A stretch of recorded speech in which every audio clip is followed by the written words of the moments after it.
System की भेंट चढ़े 7 बच्चों को न्याय दिलाने के लिए इसी शहीद स्मारक पर आमरण अनशन पर बैठा था।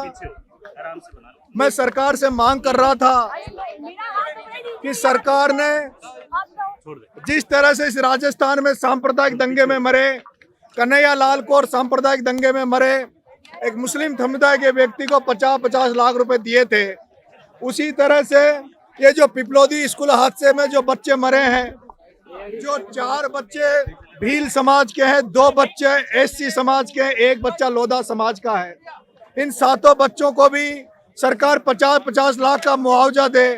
लेकिन मैं 15 दिन तक अनशन पे रहा, उसके बावजूद भी सरकार ने किसी तरह की संवेदनाएं व्यक्त नहीं की और न ही मेरे से किसी तरह की वार्तालाप करने की कोशिश की। मैंने जब 15 दिन मेरा अनशन हो गया था, मेरे परिजन, मेरे शुभचिंतक, मेरे चाहने वाले लोगों को जब ये चिंता होने लगी कि 15 दिन अनशन को बहुत होता है और उसके बाद सब लोगों ने ये आग्रह किया कि आप अनशन तोड़ दो, तब मैंने आग्रह किया कि मैं खाली हाथ अनशन नहीं तोड़ूंगा। मैं या तो सरकार मेरी मांगे माने या फिर मैं कुछ इनको ऐसा देकर भेजूं ताकि ये विश्वास पैदा हो कि नरेश मीणा किसी के साथ लड़ाई में खड़ा है तो पूरी ताकत और ईमानदारी से खड़ा है। मैंने 24 घंटे में आह्वान किया था कि मेरे को इन परिवारों के लिए आर्थिक मदद की जरूरत है और मैं आज सौभाग्यशाली हूँ। राजस्थान की जनता को धन्यवाद देना चाहता हूँ, राजस्थान के इस वीर भूमि के लोगों को धन्यवाद देना चाहता हूँ कि 24 घंटे के अंदर अंदर लगभग 80 से 90 लाख रुपए हमारे पास अब तक आ चुके हैं उन परियोजनों के लिए। कल एक भामाशाह माता दीन जी गुजर, जो गुजर समाज से आते हैं, उनको भी जब ये पता लगा कि नरेश मीणा मृत शैया पे पड़ा है, 15 दिन अनशन को हो गए, उन्हें जब इस बात की चिंता सताई तो उन्होंने भी कल आकर हमें कहा कि 51 लाख रुपए हम लोग भी आप अनशन तोड़ दो, 51 लाख रुपए हम भी देंगे। मैं एसएमएस हॉस्पिटल में भर्ती था, मेरे पास कई बड़े लोगों के ऑफर आए, कई चाहते थे कि मैं अनशन उनके हाथ से तोड़ूं, लेकिन उसी हॉस्पिटल में एसएमएस में एक ईमानदारी का प्रतीक राजनीति में आज अगर कोई सिद्धांतों की राजनीति के रूप में बचा हुआ व्यक्ति है तो भरत सिंह कुंदनपुर उसी एसएमएस में भर्ती थे। मैंने भरत सिंह जी कुंदनपुर ने भी कल मेरे से, जब मैं वहाँ हॉस्पिटल में उनसे 2 मिनट मिलने गया तो वो इमोशनल भावुक हो गए, रोने लग गए, हाथ जोड़ के मेरे से कहा, बेटे राजस्थान को तेरी जरूरत है, अनशन तोड़ ले। तब मैंने उनसे आश्वस्त कर दिया था कि हुक्म मैं कल अनशन तोड़ दूंगा। और आज मैंने आदरणीय राजेंद्र जी गुडा साहब, जो पहले दिन से झालावाड़ से जब से मूवमेंट चला तब से हमारे साथ खड़े थे, वो जो परिजन, जो पीड़ित परिजन है उनको लेकर, और जो माता दीन जी गुजर साहब जिन्होंने 51 लाख की मदद करी है उनको लेकर, और भरत सिंह जी कुंदनपुर साहब के नेतृत्व में हमने वहाँ जूस पिया है। और सांकेतिक रूप से इस जनता जनार्दन ने जो मेरे पे भरोसा करती है, विश्वास करती है, बिना बुलाए जब सब जगह ये इस लड़ाई को लड़ने के लिए तैयार रहती है। कल आपने देखा हुआ जयपुर में मैं एसएमएस में पढ़ा था, लेकिन एक केवल फेसबुक पे पोस्ट पर किस तरह से मशाल जुलूस इन्होंने उन बच्चों की संवेदनाओं को व्यक्त करते हुए उनको सच्ची श्रद्धांजलि देते हुए मशाल जुलूस भी इन्होंने निकाला था। इन तमाम राजस्थान के युवा साथियों को, लोगों को मैं धन्यवाद देना चाहता हूं कि अगर आपका ये सहयोग बना रहा, जिस तरह आपने मेरे पे विश्वास जताया, मैं आपका कभी भी मान कम नहीं होने दूंगा। आप जिस भावना के साथ मेरे से जुड़े हो उस भावना को कभी ठेस पहुंचने का काम मैं नहीं करने दूंगा। मैं ये भी भरोसा देता हूँ कि सरकार ने 15 दिन अनशन में रहने के बावजूद भी हमारी तरफ कोई ध्यान नहीं दिया, ना हमारी मांगों की तरफ ध्यान नहीं दिया। लेकिन मैं आप सभी मीडिया साथियों से, मेरे लोगों से कहना चाहता हूं, नरेश मीणा खाली हाथ नहीं जा रहा। नरेश मीणा तो जनता के आग्रह पर, अपने शुभचिंतकों के आग्रह पर अनशन तोड़ा है, लोगों के आग्रह पर तोड़ा है। लेकिन नरेश मीणा दोबारा भजन लाल तेरे दरवाजे पे आएगा। लेकिन नरेश मीणा अब गांधी बनकर नहीं, अब नरेश मीणा दोबारा भगत सिंह बन के आएगा।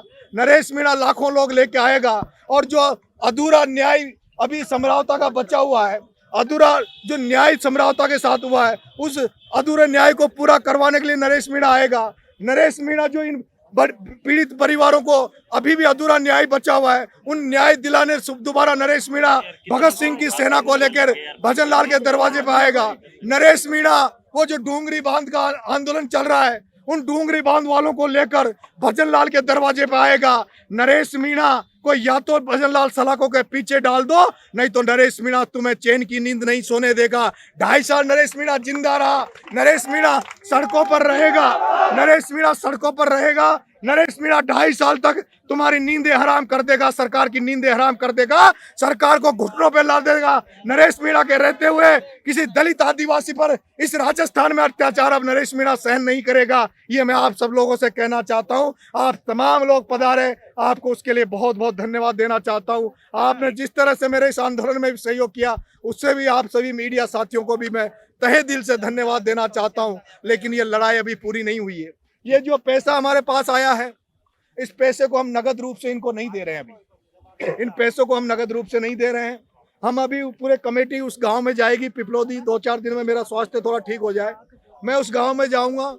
इन पैसों को हम लोग, इन पैसों को इन परिवारों को हम लोग इस तरह से देना चाहते हैं ताकि इनका परमानेंट रोजगार लगे।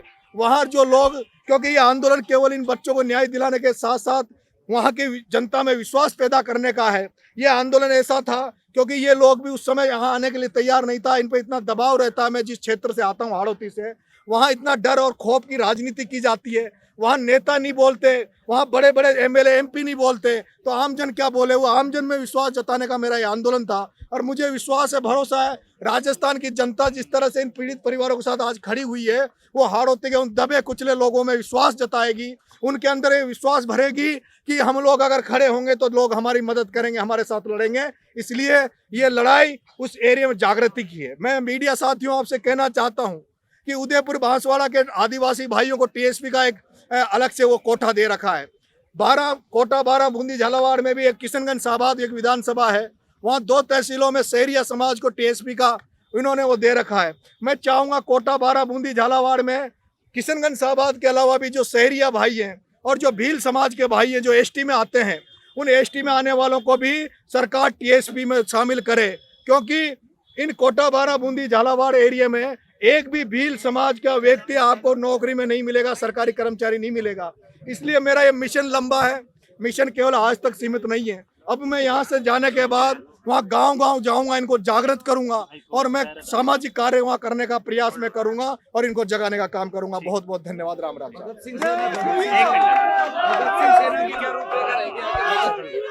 सेना किस तरह काम करेगी आप? भगत सिंह सेना के 2-3 रूप रहेंगे।